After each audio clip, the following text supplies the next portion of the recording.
Hello all, and welcome to the next video here in the Onion Man's rooftop two-headed cow caravan of treasure, and sometimes barter. Messed up voice and all, the streak continues.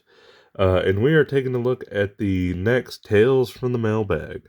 My comic book order. This is for the month of October.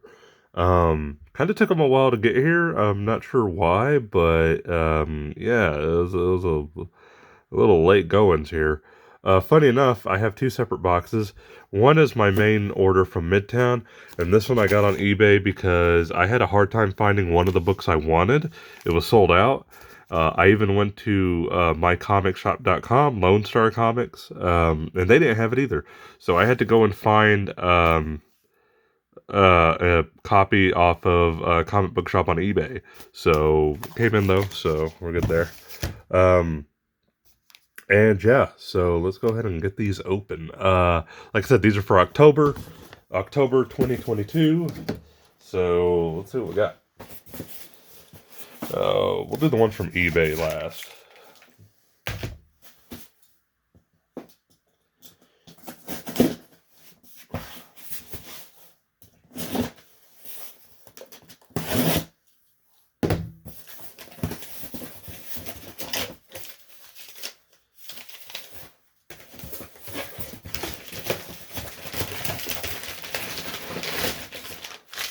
Got our Midtown bag.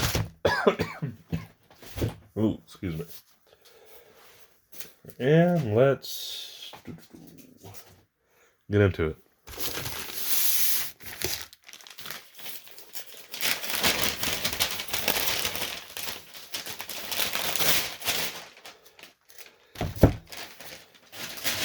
Cool. Got a lot this month.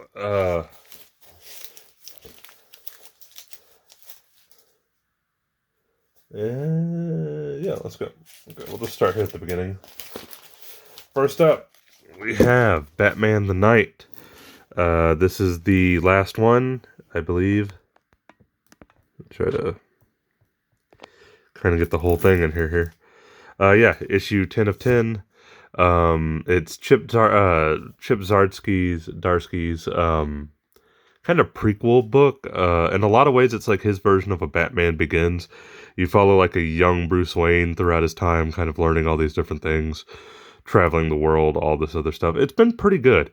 I can't say it's the greatest Batman story I've ever read or anything, but I've enjoyed it a lot. And if you're going to go into his regular Batman run, I think this is a good one to kind of go in as a companion piece with.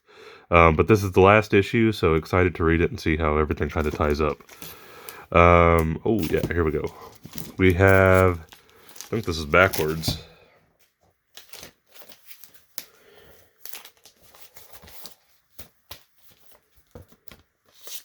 Oh, there we go. Miracle Man, The Silver Age. Issue number 1, LGY number 23, which I think means, in terms of, like, the overall Miracle Man stuff, it would be issue number 23. Yeah. So when Marvel brought back Miracle Man, they were doing individual issues, and each issue was kind of like 2-in-1 or something like that. They were almost like director's cut type issues, and that's when I started getting Miracle Man, and I really loved Miracle Man. But they're going back, and they started reprinting the Silver Age, which is Neil Gaiman's run on the arc. And then they're going to run through this, and then I think they're doing the last arc, which I think is the Bronze Age. I might be wrong on that. But anyways, they're going to finish everything out, but they kind of restarted with the Silver Age thing, so went ahead and picked it up. I like Miracle Man a lot. If you've never read Miracle Man, I highly recommend it. It's so good. So, yeah. We have Namor the Submariner. Kind of apropos, we got Wakanda Forever coming out. I haven't seen it yet. It came out this week, actually, but I haven't seen it yet. I plan to go see it next week. But we're getting a limited Namor series. This is just part 1, Conquered Shores. It's kind of like I don't want to say Old Man Namor, but it's kind of like in the ilk, based on what I read, or the description, kind of like Hulk the End or something, where it's kind of like the end of the world. Not the end of the world, but like, and Hulk, the end, Hulk is kind of like the last hero left. Or Old Man Logan, where Logan's kind of like one of the last heroes left. It's that ilk where like Namor's kind of the last one left. And the whole world has been submerged in water. So he kind of doesn't know what to really do and all this other stuff. So it just sounds like a decently nuanced story. And I'm a big Namor fan. Anybody who knows me knows I'm a huge Namor fan. He's one of my favorite asshole characters. So yeah, but excited to kind of see how it is. Who knows? And if it's not any good, oh well, no harm, no foul. We have Immortal X-Men, which I think is yeah, it is. I don't know why I say I think. It's still in its Avengers and Eternal crossover. Um, I have not been getting that main crossover book. I'm only getting the Immortal X-Men book, and then I'm gonna wait and get the full trade for the Judgment Day thing. But I like this cover a lot. This Nightcrawler cover looks really cool. Nice. Immortal X-Men's been really good. Kieran Gillen's done a really good job picking up where Jonathan Hickman kind of left off. Hickman definitely rebooted the X-Men in a way nobody expected him to, and he pulled it off really well. I think Kieran Gillen's done a pretty good job of keeping that going. We got Ghost Rider, Benjamin Percy's Ghost Rider. This has been really entertaining. I really like it. I don't want to say it's back to the basics for Johnny Blaze, but there's definitely a lot of simplifying with keeping its history there. That's probably my best way to kind of put it. Plus, the covers have all been really good. This is another good one, too. I like it a lot. Yeah, definitely check it out if you haven't. This is the 50 Years Ghost Rider thing here. I've got the 50 Years Marvel Legends Ghost Rider action figure on pre-order, so that'll be interesting to kind of take a look at. We got Daredevil, number 4. Again, Chip Darsky, he's the man, huh? He's been doing these Daredevil. He's doing Daredevil and Batman, so I love his Daredevil run. His Daredevil run has been fantastic. Even the stuff he did with Elektra was really good. So he's back on it. So he's doing both. Two of my favorite characters, Batman and Daredevil, and he's on both and doing a great job with both. So definitely check it out if you get the chance. Next up, we got another one. What was this one? Oh yeah, okay. Oops, I kind of forgot about this.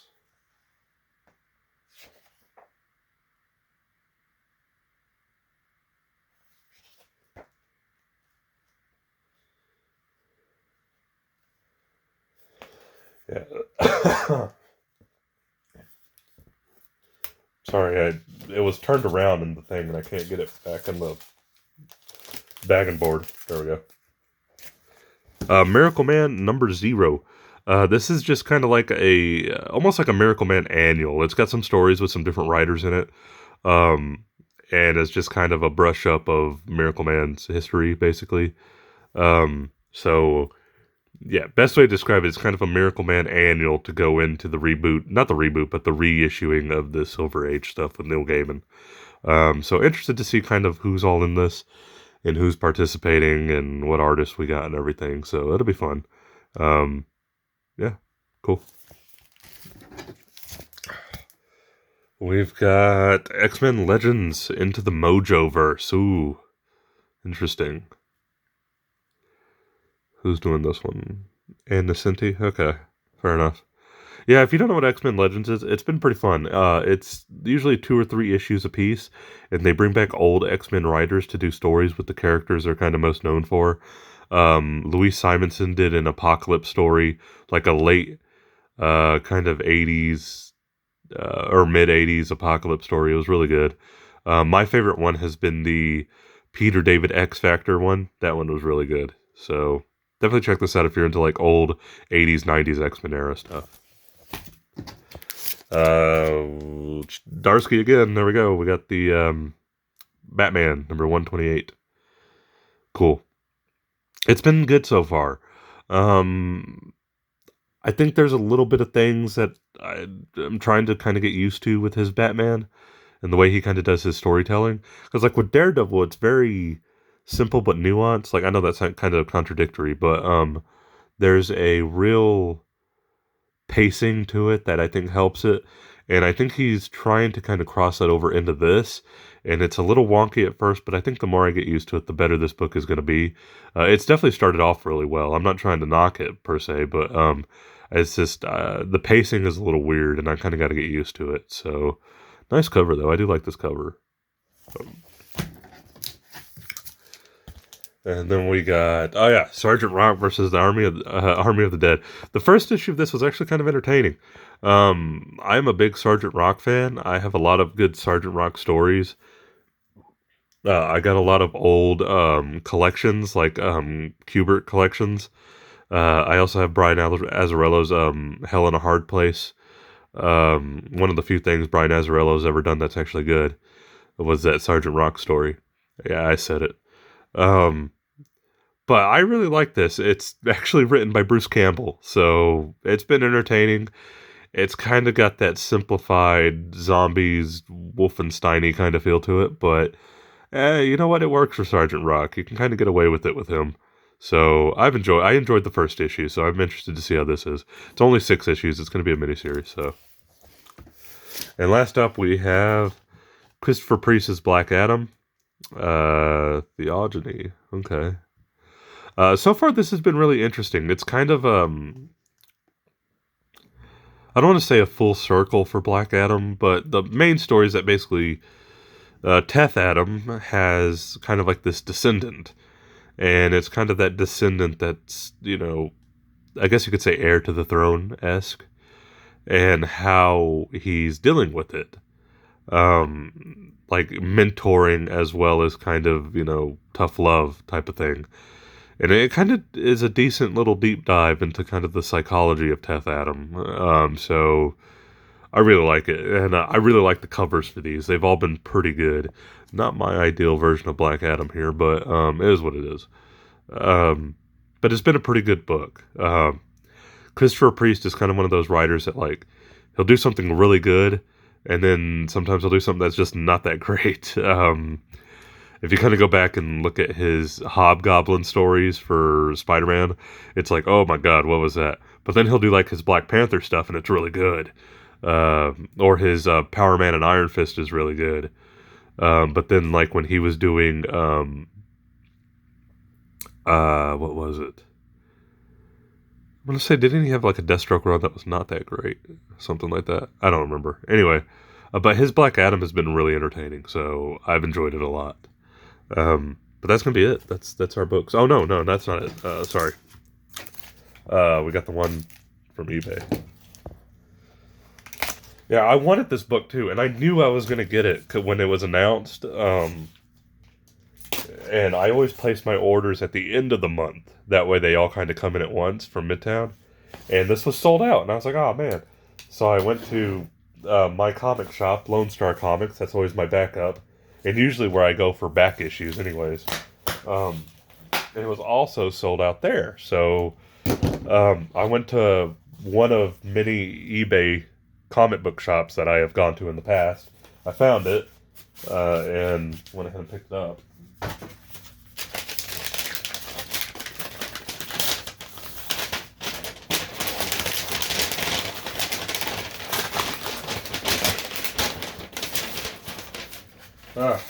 There's so much paper. We got the Crypt of Shadows. Sorry, the light's kind of getting there. Yeah, it's basically just a kind of Halloween special for Marvel. We got some Elsa Bloodstone, Werewolf by Night. We got some Man-Thing up there. Moon Knight's there. Looks like we got X-23 Wolverine. Oh god, I can't remember her name, but I'm pretty sure this is supposed to be like Blade's daughter. What is her name? I can't remember. Anyways, yeah, I knew I was going to get it just because I love this schlocky horror aspect of comic books. That's why I'm getting Sergeant Rock versus the Army of the Dead, and it's also why I wanted to get this. I'm pretty sure this is just like a one-shot annual type of thing, but I don't know. I wanted it, so I watched Werewolf by Night, the special on Disney Plus. It's really good. If you haven't checked it out, check it out. It's really, really fun. Only thing really left to do is to pick my cover, I guess, for the month. I always try to pick out what I think is the best cover. I like this one, but it's kind of just basic. Black Adam's always a front runner for covers. Batman, it's a good one. I just don't know if it beats out Black Adam this month.